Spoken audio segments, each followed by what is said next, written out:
Hi. Welcome to Stretching and Strengthening with Auntie Angel. That's me. Also known as ZGALA the ArtAngel. I'm here to let go of some stress, move my body a little bit, maybe get a little silly. And as usual, I invite you to join me to whatever degree feels right in your body. I always like to remind you to follow your own lead, listen to your own body. This is really about getting to know yourself a little bit better and breathing in, breathing out, letting go of some stress. That's really all there is to it. Don't have to wear any special outfit. You don't have to arrange your living room. You don't have to brush your hair to check in with yourself and give yourself a little bit more love. Those are all the things I wanted to let you know. Let's get started. I'm going to come back here and start with some free arm swinging, which is what I like to do. It's a beautiful bright morning outside. I'm trying to shift my stretching to the morning, put the big rocks in first, as I like to say. That comes from an old proverb where, if you fill your day or your pitcher or whatever you're thinking of filling with the little things, you won't have any room for the big things. And for me, checking in with my body, moving my body, letting go of stress is one of the big rocks that I want to, it's a metaphor again, but one of the big, most important things in my day. And if I get that in early, then the rest of the day is kind of, easier. I was going to say it's a cakewalk, but I'm trying to minimize the cake in my life. So, see, I'm getting silly already. I'm going to start with just a little bit of a stretching up to the sky, lifting the arms, eyes, and chest to the sky, checking in with the alignment. Let's come into Tadasana or mountain pose, relaxing the bottoms of the feet, rolling the shoulders down and back, checking that the hips are over the ankles, the knees aren't locked, the shoulders are relaxed and over the hips. The back of the neck is nice and long, so the ears are over the shoulders.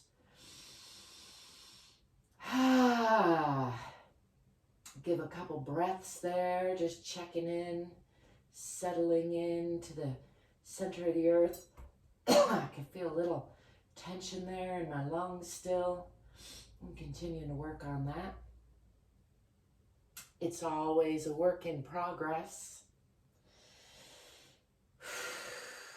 I'm going to start with a roll down, just nice and slow, checking in with the spine, come down past the waist to bend from the hips. Put hands on the knees or on the legs if that is where you get to, or come all the way down to the floor. You can bend the knees if that feels right. I'm just getting to where I can hang the upper body from the lower body and let gravity do some unwinding. Relax in the low back, relax in the belly, relax in the head and neck. Enjoying some of those snap, crackle, pops in there with a deep breath. Just letting it go. Giving that a few breaths just to keep unwinding. I'm going to come up into what I call a self-hug. Pulling up in the abdomen and back, starting left elbow over right, pulling the shoulder blades apart and giving them a squeeze, and tucking the chin and the tailbone for rounding from the front to the back and the side to side. And just exhaling, squeezing the air out, pulling the diaphragm up, pulling the abdomen back. And then breathing in, really expanding the whole rib cage in. Exhaling down into that forward fold again. Feeling all that congestion coming up as I fold over down. Not sure why, what's causing that, but I'll keep giving it room to get better. I'm going to come up again this time, right elbow over left. For another self-hug, and again, squeezing out the air, pulling the abdomen back, rounding the spine, front to back, giving that little knot an extra little bit of love.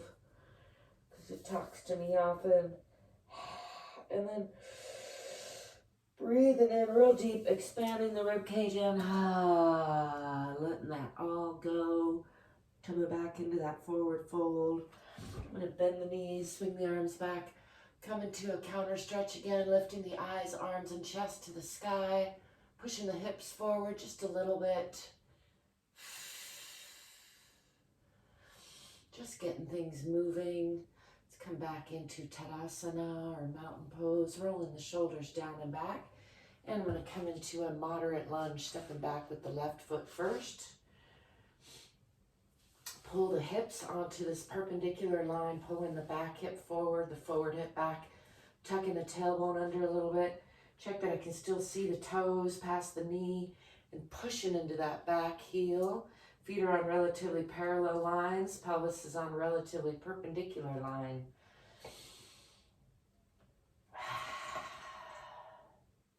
Congestion is still coming up.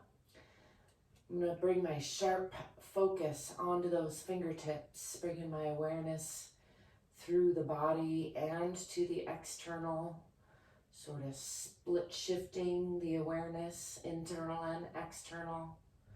Something I've been working on lately.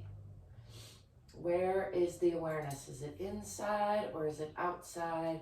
Or when I'm doing yoga, a lot of times I like to go back and forth. And this practice of pressing palms and focusing with sharp focus on the fingertips is a good way to kind of split my focus between internal and external awareness.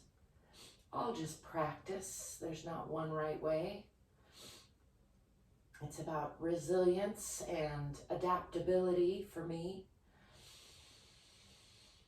And a breathing and a smiling. I'm going to shift that back heel onto the perpendicular line now as I extend the fingertips a little bit and then keep my attention on this fingertip as I arch across the top of the body, coming into this side plane here. Checking in with the alignment of both arms, gazing out at both sets of fingertips.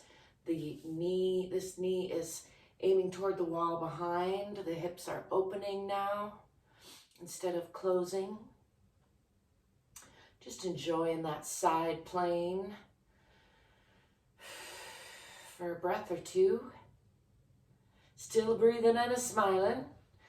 And then I'm going to shift this back leg sliding out, bending from the hip and come into a side triangle or side twisting lunge, aeroplane pose, I like to call it. Lifting that left hand, gazing up past the fingertips, using my right arm and leg against each other for torque and support. Make sure not to sink in that side.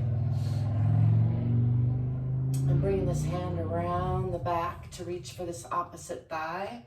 Gazing out past that long leg for an extra little twist, little internal hug. A wringing out of all the organs, I like to think of it as. And then I'm going to shift the hip onto, or shift the hips closed again, shift onto that back toe, and bring both hands down on the inside of that front leg. Bend the arms a little bit for an additional stretch. Spreading the fingers wide, bringing weight onto those hands. I'm going to bring that front foot back to meet the back foot, adjusting as need be to come into Adho Mukha Asana. My hands are slippery this morning. Pressing down into the heels, pressing back with the hips, pressing the heart toward the center of the earth so the head is in between the arms. Relaxing the belly, tipping the tailbone a little bit toward the back of the head.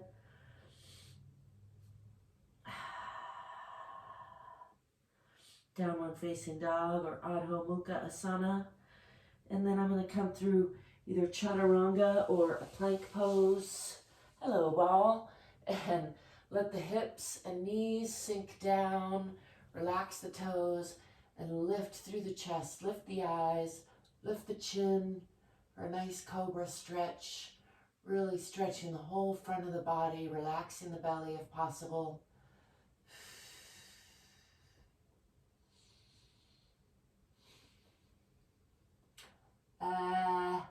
like to add a little tongue stretch there. Again, the chin stretch toward the ceiling. And I'm going to shift back into bent knees at about a 90-degree angle and come into Uttana Shishosana, or extended puppy pose. Sliding the fingers out, aiming the forehead for the floor, coming all the way down to place the forehead on the floor, keeping the lower body engaged, and continuing to stretch those arms out in front. Relaxing the belly, stretching the arms. For me, that's a really nice stretch through the chest and shoulders and arms. Sometimes it's a little bit intense. You make sure and listen to your own body again. Modify if you need to.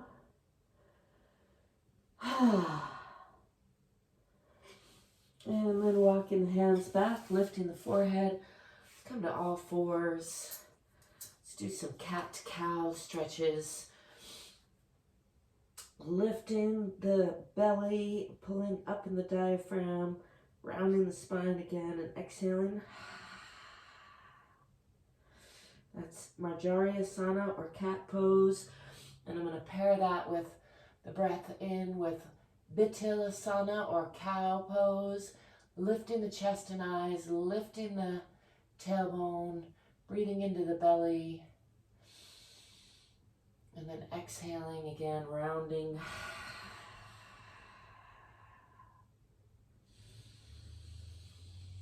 Inhaling, lifting. Exhaling, rounding.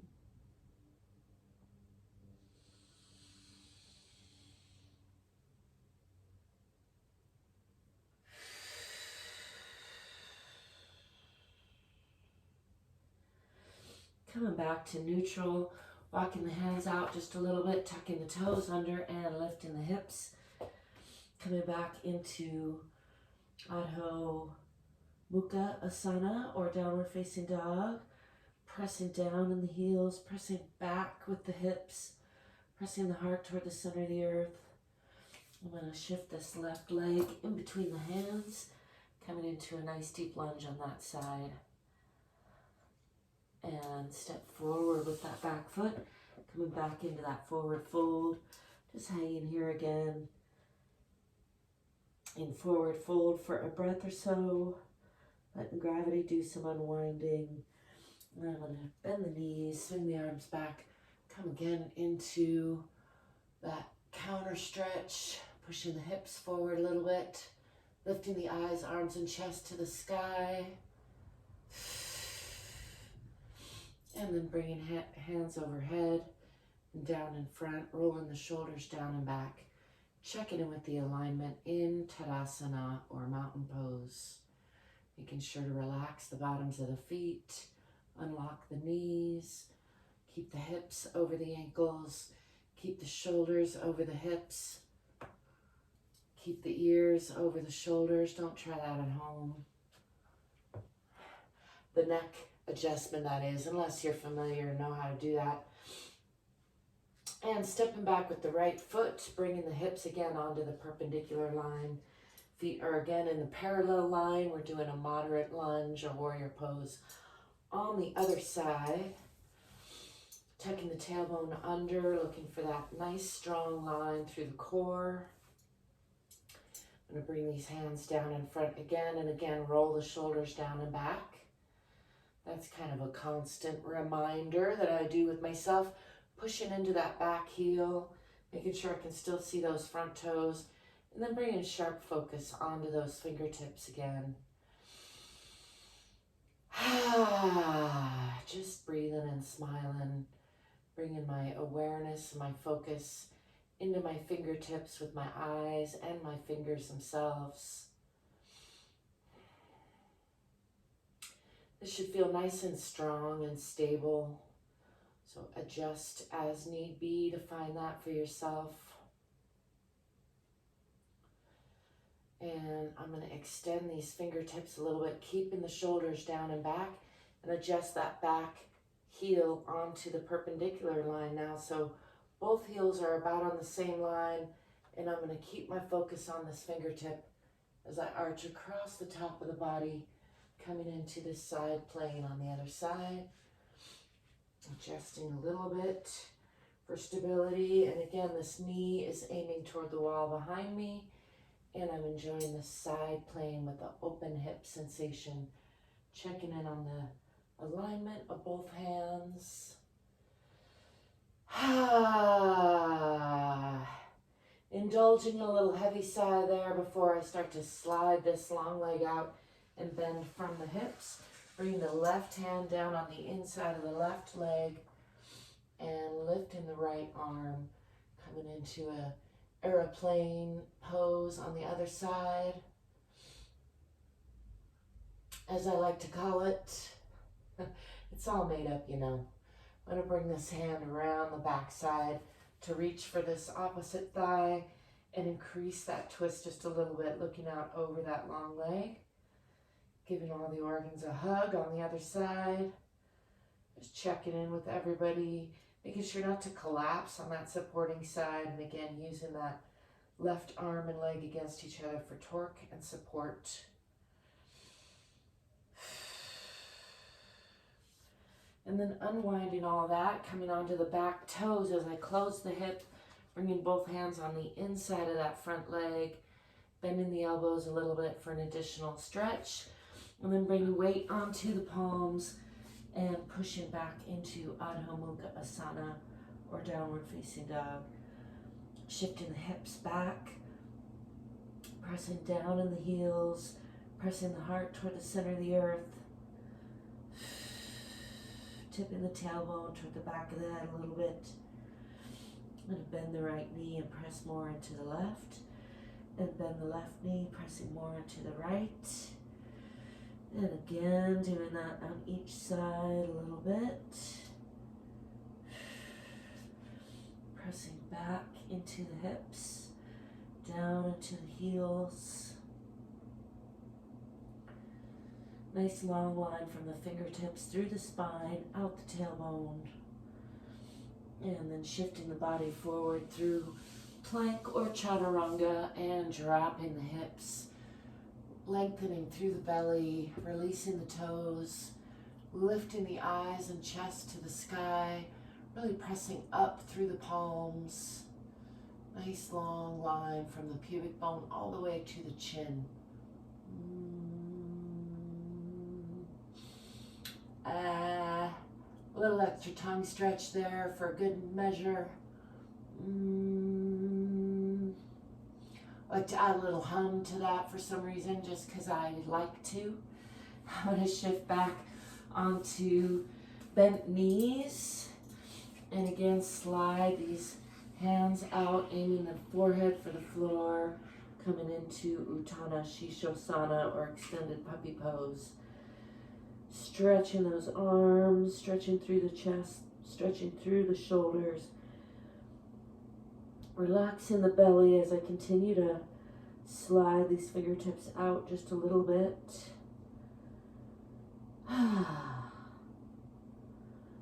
Just letting go of tension in the arms. When I first started doing this pose, it was a little more uncomfortable. I've noticed it's getting easier over the months of doing it, and that's how a body practice goes. Things get easier and harder, and you just notice there's not one right way or one wrong way. Walking these hands back. Let's do a couple rounds of cat-cow again. Rounding and exhaling. Lifting and inhaling.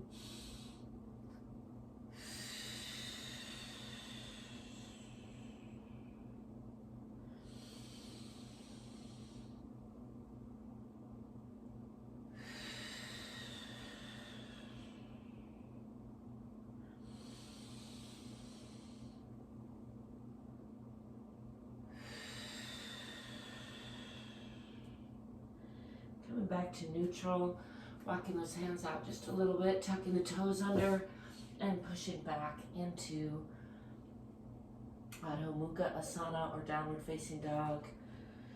Pressing down in the heels, pressing back in the hips, tipping the tailbone just a little bit toward the back of the head, mostly in my mind by relaxing the belly.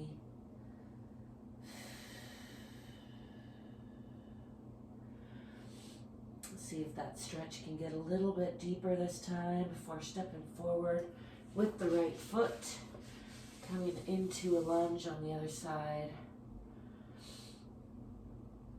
I've been sharing this stretch sequence with variations for quite a long while, and I am hopefully going to step more into my intention to get more actively into my yoga and qigong practices. And I intend to share that with you, mostly for selfish reasons, because it helps me, but I really do hope that it helps you as well. Coming back into forward fold, I'm going to roll up, pushing from the bottoms of the feet. I'm aware that you can't really watch me and practice this at the same time. One of the reasons I practice talking through is maybe you can utilize that, but maybe you're watching and gaining some inspiration. Whatever the case, I hope that you are loving yourself a little more, remembering to check in with yourself regularly. Make some kind of regular practice, because your body's the one thing you can't live without. Life goes by more quickly and more slowly than you might think. Make sure and let go of stress regularly. There's always more stress on the way. That's just a natural part of life. Doesn't mean there's anything wrong with you or anything wrong with life. It's just the way it is. And the more you can cultivate ways in your life to adapt, to maintain resilience and flexibility, the better you're going to feel, the more you're going to get out of your life, the more luminous it's going to seem for you. That's my strategy. That's my unsolicited advice. These are my clap snaps where I check in with my own nervous system. I do thank you for stopping by. Thank you for joining me. I thank you for liking and subscribing, because it helps me out a lot. I thank you for being you and letting me be me. I hope that you will get more courageous, more curious, get more fit, get more free. And I'll be seeing you soon. Ciao for now.